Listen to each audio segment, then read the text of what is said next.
तो देखिए आज की सबसे बड़ी खबर है बिहार को लेकर, जहां नीतीश कुमार 10वीं बार मुख्यमंत्री के तौर पर पद का शपथ ग्रहण करने वाले हैं और देश भर के तमाम दिग्गज नेता आज के इस बेहद खास इवेंट में शामिल होने वाले हैं। और इसी के लिए पटना में गांधी मैदान पूरी तरीके से तैयार है, जहां पर आज तमाम जो मंत्रीगण है वो मौजूद रहने वाले हैं। इसी के साथ साथ में एनडीए सरकार के जो प्रदेश के मुख्यमंत्री हैं उनको भी न्योता भेजा गया है। प्रधानमंत्री नरेंद्र मोदी भी खुद मौजूद रहने वाले हैं। तो सीएम पद की शपथ लेंगे नीतीश कुमार और गांधी मैदान में, पटना के गांधी मैदान में नई सरकार के शपथ ग्रहण की तैयारियां हो गई हैं। प्रधानमंत्री मोदी, राजनाथ सिंह, अमित शाह समेत तमाम दिग्गज रहेंगे, जिसमें योगी आदित्यनाथ और चंद्रबाबू नायडू समेत एनडीए के जितने भी मुख्यमंत्री हैं वो शामिल होंगे। और सुबह 11:30 बजे का वक्त निर्धारित है जब पटना के गांधी मैदान में नीतीश कुमार सीएम पद की शपथ लेंगे। तो वहीं नीतीश कुमार के साथ में सम्राट चौधरी और विजय सिन्हा डिप्टी सीएम के तौर पर शपथ लेने वाले हैं। वहीं कुछ मंत्रियों को भी आज शपथ दिलाई जानी है। तो आपको बता दें कि आज विपक्षी नेता लालू प्रसाद यादव, तेजस्वी और राबड़ी देवी को भी शपथ का न्योता भेजा गया है। वहीं इस कार्यक्रम में 1500 खास मेहमान शामिल होंगे, तो साथ ही 35,000 से ज्यादा एनडीए के कार्यकर्ता मौजूद रहेंगे।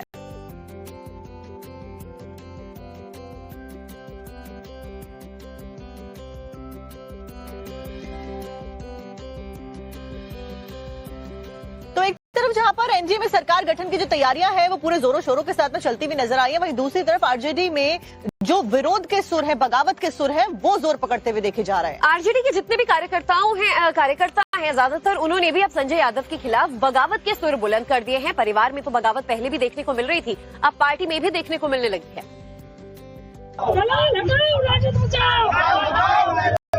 लालू यादव जिंदाबाद, जनता दल जिंदाबाद।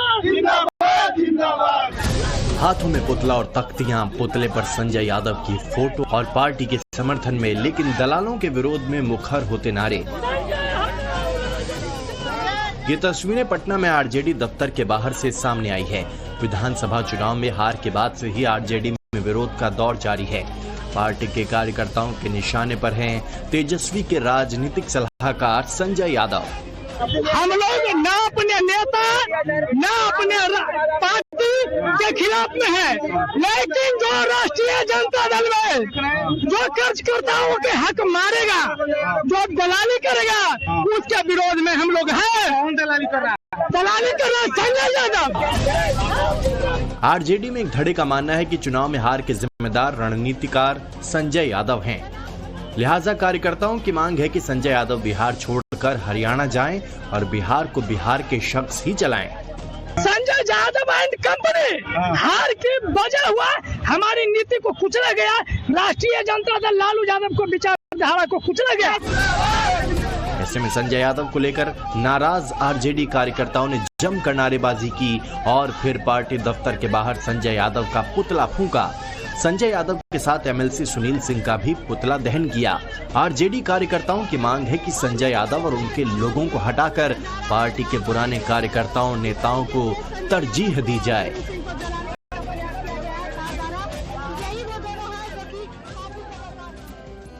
दो युवकों पर छेड़खानी और ब्लैकमेलिंग का आरोप लगाया है। पुलिस आरोपियों की तलाश कर रही है। इसमें दो जो घर वालों की तरफ से तहरीर प्राप्त हुई, जिसमें कि 2 नामजद लोगों के खिलाफ में ये तहरीर प्राप्त की गई। इसमें हमने एफआईआर रजिस्टर करा लिया है तथा इसमें हम लोग और साक्ष्य संकलन की कार्रवाई करा रहे हैं। उसके आधार पे जो ये अभियोग है उसका विधिक निस्तारण किया जाएगा। घटना 17 नवंबर की है। परिजनों के मुताबिक गांव के शान और फैसल छात्रा को लगातार परेशान कर रहे थे। फिलहाल पुलिस ने केस दर्ज कर लिया है। दोनों आरोपियों की तलाश की जा रही है।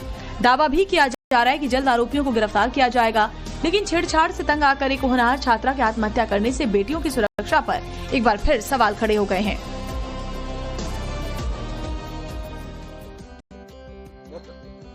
बीते कई दशकों से उत्तराखंड में खनन एक बड़ा मुद्दा रहा है। ऐसे में उत्तराखंड की सरकार के द्वारा जैसे इस पूरे मुद्दे को संभाला गया है, उसके ऊपर केंद्र भी अब इसके ऊपर कायल हो गया है। बिल्कुल, और जितनी भी खनन नीतियां हैं इसे केंद्र ने प्रोत्साहित किया उत्तराखंड में, और ऐसा दूसरी बार हुआ है कि धामी सरकार को खनन के लिए प्रोत्साहन किया गया है।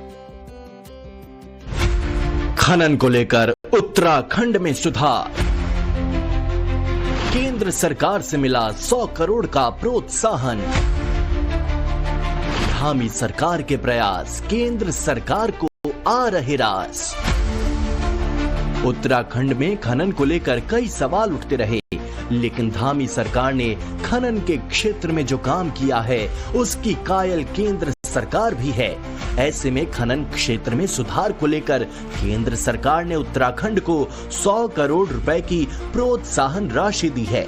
लगातार सुधारों के चलते ही धामी सरकार उत्तराखंड के लिए फिर से प्रोत्साहन पाने में कामयाब रहा है। माइनर मिनरल्स रिफॉर्म्स में केंद्र से मिला प्रोत्साहन। केंद्रीय खान मंत्रालय ने विशेष योजना के तहत दी राशि। अक्टूबर महीने में भी उत्तराखंड को मिला था प्रोत्साहन। SMRI रैंक में दूसरे स्थान पर रहा था उत्तराखंड, लिहाजा अक्टूबर में 100 करोड़ का मिला था प्रोत्साहन। धामी सरकार के उत्कृष्ट सुधार बेहतर नीतियों का नतीजा। उत्तराखंड को कुल 200 करोड़ रुपए का प्रोत्साहन मिला। प्रदेश की धामी सरकार ने खनन सुधारों पर जोर दिया है। इसको लेकर बेहतर नीतियां लागू की हैं, जिसके चलते माइनिंग सेक्टर में उत्तराखंड देश का नंबर 1 राज्य बना। ऐसे में कई राज्य अब उत्तराखंड की नीतियों को लागू कर रहे हैं।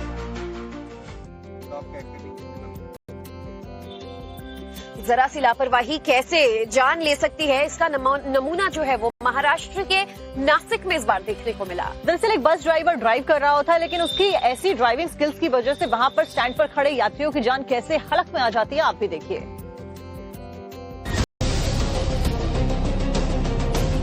तस्वीरें नासिक के सिन्नर बस स्टैंड की हैं। लोग बस का इंतजार कर रहे हैं। बाकी दिनों की तरह सब सामान्य लग रहा है, लेकिन तभी फ्रेम में बस की एंट्री होती है और फिर चारों तरफ चीख पुकार मच जाती है। 93,000 कप सिरप की शीशी पकड़ी है, जिसमें से करीब 19,000 फेंसिडिल कप सिरप की शीशी एक्सपायर्ड निकली। 24 दिसंबर 2024 से ही फेंसिडिल कप सिरप का प्रोडक्शन बंद था। कप सिरप की एक खेप गाजियाबाद से चंदौली के लिए निकली थी और इसे अवैध तरीके से वाराणसी में स्टोर किया गया। मौके से केयरटेकर को पुलिस ने गिरफ्तार किया है। ये कार्रवाई कोडीन युक्त 100 करोड़ के प्रतिबंधित कफ सिरप कांड की जांच के तहत की गई। इस काले कारोबार के किंगपिन शुभम जायसवाल पर वाराणसी पुलिस का शिकंजा कसता जा रहा है। यह अवैध ड्रग्स के खिलाफ बड़ा एक्शन है। छापे के दौरान पुलिस को कई अहम सबूत भी मिले, जो आगे की जांच में मददगार होंगे। इस मामले में और आरोपियों की भी गिरफ्तारी हो सकती है। इस कारोबार से जुड़े पूर्व के कई नाम और दुकानें पुलिस के निशाने पर हैं। जल्दी पूरे गिरोह का पर्दाफाश किया जाएगा। देखिए, जिस तरीके से SIR को लेकर देश भर से खबरें आ रही है, मध्य प्रदेश के रतलाम में भी कुछ ऐसा ही हुआ। SIR करने गई टीम पर ग्रामीणों ने हमला कर दिया, पत्थर फेंके, यहाँ तक कि BLO और नायब तहसीलदार को तो अपनी जान बचाने के लिए भागना पड़ा। फिलहाल पुलिस ने कार्रवाई करते हुए 2 लोगों को गिरफ्तार किया है, लेकिन ग्रामीणों के लिए भी क्या कुछ जानकारी सामने आ रही है, आपको दिखाते हैं खबर। मध्य प्रदेश के रतलाम में SIR की प्रक्रिया के तहत सर्वे करने पहुंचे नायब तहसीलदार और BLO के साथ मारपीट का मामला सामने आया है। सैलाना विधानसभा क्षेत्र के बासिंद्रा में नायब तहसीलदार राम कलेश साकेत और BLO विक्रम सिंह राठौर पर गांव के कुछ लोगों ने हमला कर उनके साथ मारपीट की। सर्वे टीम पर हमला करने वाले तीनों आरोपी उमरगांव के रहने वाले हैं। बताया जा रहा है कि घटना के समय सभी आरोपी नशे में थे। मैं मामूर तहसीलदार सर, मैं फील्ड में जानकारी एकत्र कर रहे थे। सर हमसे जानकारी लेना है तो सर दारू पी के कुछ व्यक्ति आए थे और रास्ता में ऐसे सर को डायरेक्ट गाली गलौज करने लगे और साथ में पत्थरबाजी भी स्टार्ट कर दी है, और जिसकी वजह से तहसीलदार सर को बहुत गहरी चोटें आई है। साथ में मेरा हाथ भी फ्रैक्चर जैसी स्थिति में है, पेट पे भी चोट आई है। हमले में घायल नायब तहसीलदार और BLO को तुरंत रतलाम मेडिकल कॉलेज लाया गया, जहां दोनों का इलाज जारी है। इस मामले में अब तक पुलिस ने 2 आरोपियों को गिरफ्तार कर लिया, जबकि तीसरे आरोपी की तलाश जारी है। और अब बात दुबई एयर शो की, क्योंकि वहां से इंडियन एयरफोर्स के लिए गुड न्यूज है। और खबर है कि अपनी 5th generation fighter Sukhoi 57 Bharat को देने के लिए तैयार हो गए हैं। दुनिया भर में व्हाट्सएप इस्तेमाल करने वाले करीब 3.5 अरब से ज्यादा यूजर्स के फोन नंबर खतरे में है। एक बड़ी सिक्योरिटी कमजोरी की वजह से यूजर्स की प्रोफाइल पिक्चर, स्टेटस और अबाउट सेक्शन की डिटेल्स लीक हो सकती है। ये खुलासा वियना यूनिवर्सिटी के रिसर्चर्स के ग्रुप ने किया है। मीडिया रिपोर्ट के मुताबिक इस खामी की वजह से किसी भी नंबर को चेक करके पता चल जाता है कि व्हाट्सएप पर एक्टिव हैं या नहीं। फिर प्रोफाइल पिक्चर, स्टेटस और अबाउट सेक्शन की डिटेल। चंडीगढ़ में कचरा फैलाने वालों की खैर नहीं और महाराष्ट्र में तेंदुए का आतंक। 2 मिनट में देखिए सिटी न्यूज। चेक किए गए। दिल्ली में एक दिल